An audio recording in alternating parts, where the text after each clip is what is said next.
Hello everyone and welcome back to our YouTube channel. In this video, I'm going to show you how to fix Starbucks app not working. First, to resolve this issue, we will first head over to our device settings. From here, scroll down and tap on General. Once you're in the General Settings tab, look for iPhone Storage option and tap on it. Over here, you can either search for the app or you can scroll down and look for it.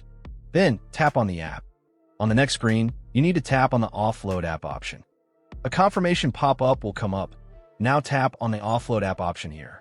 It'll take a bit for processing, and then a reinstall button will show up. Simply tap on it to reinstall the app. This should resolve the issue, but if it doesn't, then you need to check if the app is running an older version. Head over to App Store. From here, double tap on this search icon in the bottom right corner, and then search for the app.